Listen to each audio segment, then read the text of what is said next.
Hi everyone, and welcome back to the Together Apart video series. This Thursday evening we begin a new month in the Jewish calendar, the month of Av. Now fundamentally this month is a month of mourning, a month of lament. And that's because it's on the 9th of Av, on Tisha B'Av, that we commemorate the destruction of the temples in Jerusalem. Now this day, Tisha B'Av, is a day of incredible loss for our people. It was a loss of our holiest place, of the temple where we were in deep relationship with God. It was the loss of a temple-based Judaism. It was the loss of the Judaism that our ancestors had been practicing for generations. It was the loss of our connection to our homeland as our ancestors were exiled from the land of Israel. And it was a huge loss of life. During that time, millions and millions of people, millions of our ancestors lost their lives. So Tisha B'Av is a day of mourning and lament, and the whole month, because of it, becomes a time of mourning and of lament.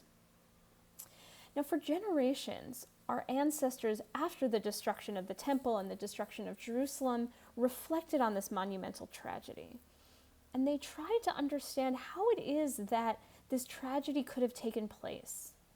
With broken hearts, they asked themselves, how could it be that Yerushalayim, the city that represents wholeness, the city that represents Shalem, could have become entirely destroyed?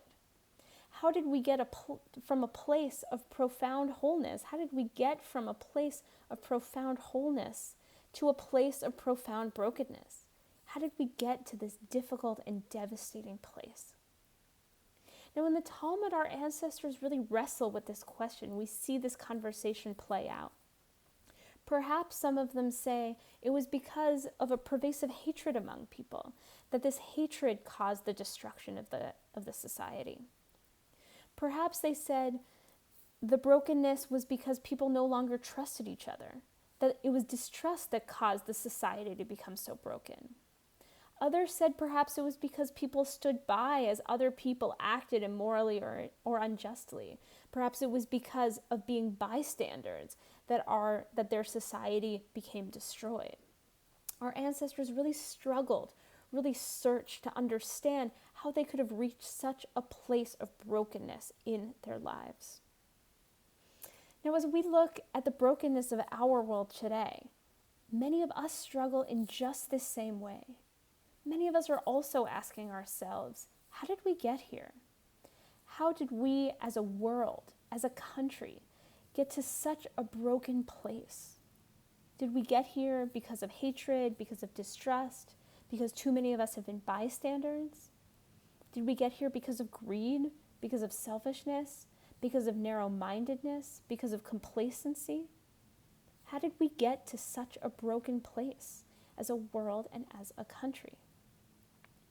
Now, when our ancestors asked these questions, it's important to understand that they asked them because they felt a sense of responsibility.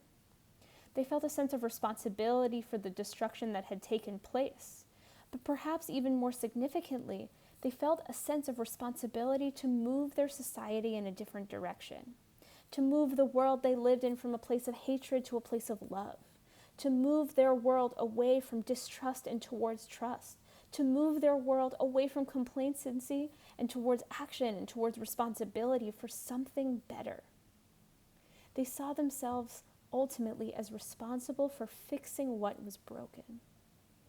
Like them, I believe that we too can ask these questions from a sense of responsibility.